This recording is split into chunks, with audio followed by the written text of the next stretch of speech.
Refugees are people who are forced to flee their country due to conflict or persecution that is commonly so dangerous and insufferable that they would do anything to escape the danger and abuse, even cross national borders to pursue safety in neighboring countries.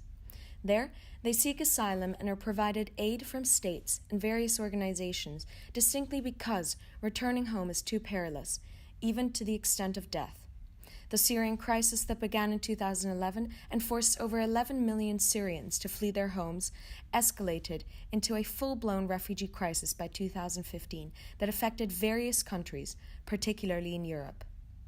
And yet, sadly, the crisis and suffering of the refugees was seriously distorted and misrepresented on televised news around the world.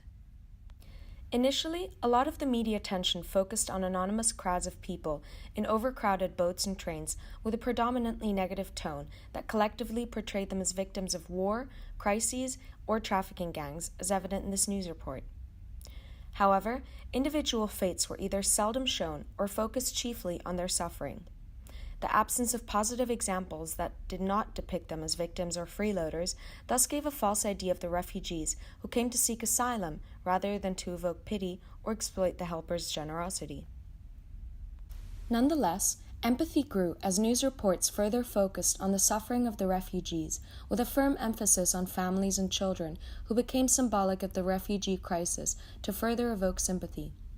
This, however, was misrepresentative of the true context, as the majority of those arriving at the beginning were in fact young men. Similarly, during the Australian refugee crisis of 2001, newspapers depicted the metaphor of the human face of the refugee as that of a father and child. Their focus lay on the overcrowded refugee homes and the human side of the crisis, often including quotes from their experiences and images. It combines a humanitarian perspective of the suffering the refugees endured while simultaneously presenting the opposing ideological position of the Howard government. Thus, newspapers also misrepresented the refugee crisis by evoking sympathy through images and headlines on newspapers whilst concurrently highlighting the political dilemma, which is an exploitation of the refugees to evoke sympathetic feelings.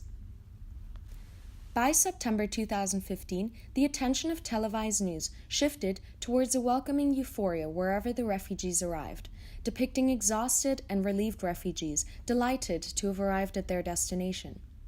Helpers were shown applauding the new arrivals, and a welcoming culture was adopted. However, televised media seemed to compete to see who could be the most empathetic, oblivious of the wariness it may create in the viewers. Towards the end of 2015, however, televised news shifted their attention towards the riots and fires in refugee homes and the political clash regarding the subject of refugees. Speculation about ISIS terrorists having infiltrated the Syrian refugees changed the narrative entirely. Many news channels, particularly in the US, presented the masses as being aggressive and speculated that ISIS terrorists were amongst the refugees, using language such as any of them to generalize the Syrian refugees and terrorists, which is completely misleading and inappropriate, as it suggests that the refugees and ISIS are one and the same. This, consequently, completely perverts and manipulates the situation, as it suggests that the refugees are terrorists, indicative of the distortion and misrepresentation of the refugee crisis in 2015 on televised news.